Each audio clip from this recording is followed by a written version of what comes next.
Comment trouver de bonnes affaires en immobilier? Si tu veux savoir comment je fais, regarde cette vidéo, je t'expliquerai certains de mes secrets.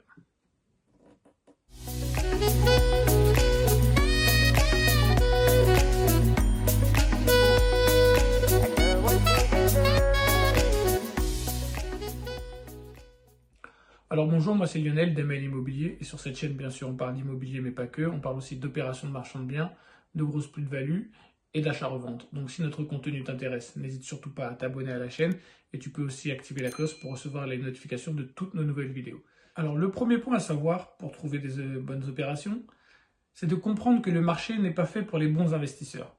C'est assez paradoxal mais non, le marché n'est pas fait pour les bons investisseurs, il est fait pour les gens lambda, qui veulent acheter leur RP, qui veulent faire un petit investissement locatif et recevoir une petite rente tous les mois, ou même des gens qui veulent avoir une opération nulle, c'est-à-dire leur loyer leur coûte le même prix que leur crédit. Et il y a même des gens qui sont prêts à faire un effort d'épargne tous les mois pour pouvoir acheter leurs biens et que dans 20 ans, dans 30 ans, ils soient rentables. Le marché est fait pour ces gens-là. Nous, clairement, les marchands de biens, ce n'est pas du tout ce qu'on recherche, mais il faut bien que tu comprennes dans quel marché tu évolues. Donc c'est pour ça que pour quelqu'un qui veut faire une opération de marchand de biens, c'est très compliqué. C'est très compliqué parce qu'il marche dans un marché qui n'est pas adapté. Il n'est clairement pas fait pour vous. Donc à ce moment-là, il va falloir que tu adoptes une technique qu'on appelle généralement la pige. Alors la pige c'est un petit peu compliqué, mais le but de tout ça, c'est que tu vas devoir trouver des biens et que tu vas devoir négocier. Tu vas devoir les négocier et si possible les négocier violemment. Pour avoir une bonne baisse de prix, comme ça, dans cette baisse de prix, tu pourras inclure tes travaux, tes frais de notaire et revendre avec une plus-value. Ça, c'est le but ultime. Vous allez voir quand vous allez faire ça comme ça, que ça va être très compliqué. Je préfère vous le dire dans les vidéos. Ça va être très compliqué parce que quand on ajoute tout ça, le fait de dégager une marge, c'est plutôt difficile. Donc, il faut bien négocier les biens. Le problème, c'est que pour tous ceux qui habitent dans des campagnes, ça va être assez facile. Ou plus facile que pour ceux qui habitent dans les grandes villes. Tous ceux qui habitent dans les grandes villes qui prennent nos formations me le disent, c'est que les vendeurs ne sont pas prêts à baisser leurs biens de 20, 30, 40%. C'est très compliqué. Et d'ailleurs, je le dis même, je vous rappelle cette vidéo que j'avais fait sur les négociations, quand tu arrives à baisser un prix de manière trop violente, c'est qu'il y a sûrement un hic. Il n'y a aucune raison pour qu'on te vende à 100 000 euros un appartement qui en vaut 300 000 ou 200 000 même. C'est pas parce que les gens divorcent qu'ils vont passer de 200 à 100. C'est pas une raison. C'est pas suffisant. Donc, il faut vraiment faire attention aux trop grosses négociations. Mais les négociations existent et tu peux essayer cette technique-là. Sinon, tu peux utiliser la technique de la pige. Je la donne dans une de mes formations. En fait, je fais un partage d'écran avec les gens qui suivent la formation et je leur montre toutes mes techniques, comment je cherche, sur quel site je vais, les différents sites que j'utilise pour comparer les prix. Je fais tout. Et vraiment, ils ont toutes mes astuces de A à Z. Et le but de tout ça, de ce partage d'écran pour leur donner mes astuces de A à Z, c'est pour qu'ils puissent détecter ce qu'on appelle une anomalie de marché. Alors, les anomalies de marché, c'est un point qui est très important parce que c'est de trouver le bien qui n'a rien à faire là. Je donne un exemple. Tu es dans un marché où je sais pas, hein, je donne des chiffres au hasard, un 50 mètres carrés vaut 300 000 euros. Ok. Et pour X ou Y raison, des gens sont pressés. Ils vendent au lieu de le vendre 300 000, ils vont te le vendre 250. Donc tu vois, déjà, on n'est pas dans les marges de 200 à 100. Là, c'est plutôt 300, on le baisse de 250. Et en fait, le but de faire une bonne pige est régulière, et j'insiste, la pige doit se faire régulièrement pour qu'elle soit efficace, c'est que tu arrives tout de suite à récupérer toutes les anomalies de marché devant toi sur ton écran. Donc ça, c'est vraiment une tactique que j'utilise quotidiennement et qui est vraiment très efficace.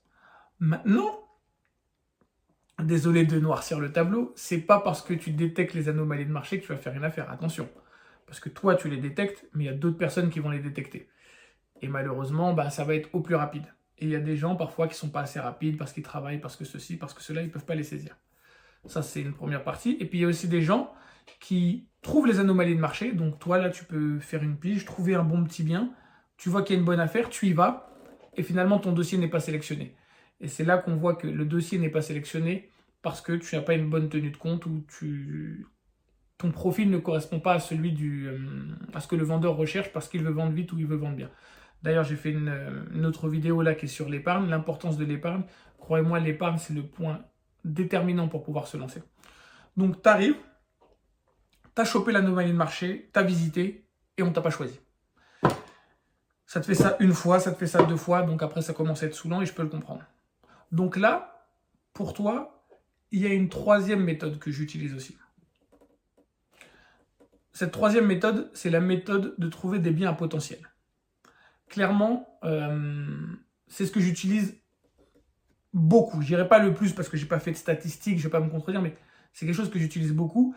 Et clairement, pour aller chercher des biens potentiels, il faut se former. Hein. Je vous le dis tout de suite, n'importe qui ne peut pas aller les chercher. Ça va être dangereux. Par contre, c'est quelque chose où il y a beaucoup moins de concurrence. Tu as vraiment, vraiment beaucoup moins de concurrence. Quand tu maîtrises le PLU, tu peux faire une surélévation. Il y a des gens qui vont voir une maison qui ne vont pas savoir qu'une surélévation est possible. Là, je vais te mettre quelques photos d'une surélévation que je fais. Donc, comme tu vois, la maison, je l'ai surélevée. C'était un plein pied qui est devenu avec un tout petit étage. Et là, j'ai rajouté 2 étages. Ça, c'était un bien qui avait clairement du potentiel, mais les gens ne savent pas, en général, comment détecter ces biens-là. Et bien ça, grâce à la formation, tu pourras trouver des biens comme ça, ou des terrains divisibles, ou des maisons que tu peux diviser. Là, je vous montre encore une maison qu'on avait agrandie avec mon associé. Je vous la montre. Donc voilà, ça, ce sont des biens qu'on n'a pas achetés en dessous du prix du marché. Parce qu'on vous dit toujours acheter en dessous du prix, acheter en dessous du prix, acheter en dessous du prix. Mais quand tu es face à un vendeur qui ne baisse pas, et ça, je le sais que vous trouvez des vendeurs, on vous dit, le bien, vous faites vos calculs, il vaut 200, pour vous, il est rentable à 170. Le vendeur, il ne baisse pas en dessous de 190. Pour vous, il n'est pas rentable. Et qu'est-ce que vous pouvez faire? C'est pour ça que ces biens-là, les biens à fort potentiel, tu peux les acheter au prix du marché, mais comme il y a très peu de gens qui savent les valoriser, là, tu fais des plus-values. Et c'est vraiment quelque chose que les gens négligent. Ne vous orientez pas que sur le prix à l'achat. Comprenez-moi bien. La bonne affaire se fait à l'achat, donc il faut acheter au bon prix. Mais les biens que je vous ai montrés là, je ne les ai pas achetés en dessous du prix du marché. Et ça ne m'a pas empêché de faire des plus-values.